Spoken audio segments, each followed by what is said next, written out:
एक गांव में परमेश्वर कबीर जी के एक भक्त रहता था। वो भगत किसान था और उसके पास एक बैल था।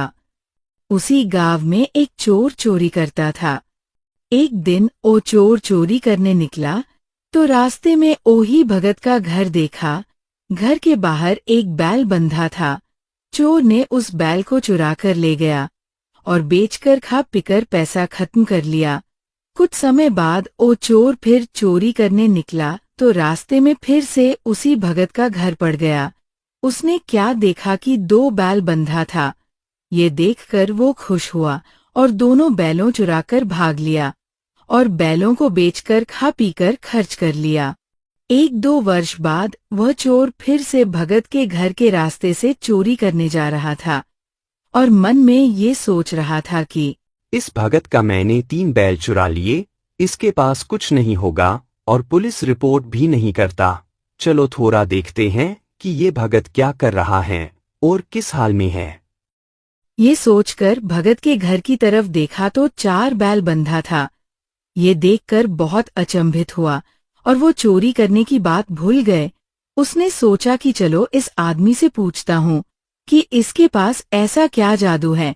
पास जाकर भगत को उठाने लगा। ओ भगत जी, जरा उठना जी। कौन है जी? और मुझे सोने दो, दिन भर काम किया हूँ, बहुत थका हूँ। मैं चोर हूँ और मेरे से चोरी नहीं हो रहा, इसलिए जगा रहा हूँ। आपके पास ऐसा क्या जादू है? मैंने आपका 3 बैल चुरा कर ले गया और बेचकर खा पीकर खत्म कर लिया और मेरा तो नाश हो रखा है। घर में सब बीमार हैं और आपके पास 4 बैल कैसे हो गया? यह बात मेरे को समझ नहीं आ रही। अच्छा, तो ये बात है। अब सुनो, चोरी करके कोई सुखी नहीं हो सकता और न धनवान। अच्छा कर्म और मेहनत करोगे तो भगवान अपने आप देगा। मैं किसान हूँ, खेतों में काम करता हूँ और भगवान के भक्ति भी करता हूँ। मेरे गुरु जी के कृपा से सब कुछ है। आज से चोरी करना छोड़ दो और आप भी चलो मेरे गुरु जी के पास। नाम दीक्षा लो और नेक काम करो, सब ठीक होगा गुरु जी के कृपा से। ये सुनकर वह चोर चोरी न करने की प्रतिज्ञा की। तो सुबह भगत जी और वो चोर दोनों परमेश्वर कबीर जी के पास जाकर सारी घटना बताई।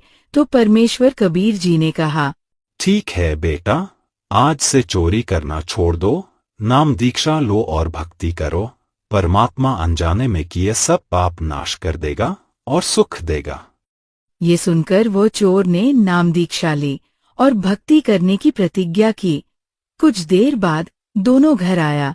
भगत जी ने कहा, मेरा एक और बैल ले जाओ, अच्छा से खेती करो, मेहनत करके जीवन चलाओ। ठीक है जी, मैं आपका एक बैल ले जाऊंगा और मेहनत करके आपका पहले का 3 और यह एक 4 बैल का पैसा लौटा दूंगा। आपकी पैसों को मुझे कोई आवश्यकता नहीं। गुरुजी ने मुझे सब कुछ दे रखा है। उन पैसे को गुरुजी के पास दान धर्म कर दीजिएगा तो परमात्मा और बहुत सारे लाभ देगा। ये सुनकर वो एक बैल लेकर घर आया और मेहनत करने लगा और साथ में भक्ति दान धर्म भी करने लगा। 1-2 वर्ष में परमेश्वर कबीर जी ने ठाठ कर दिया। सत साहेब।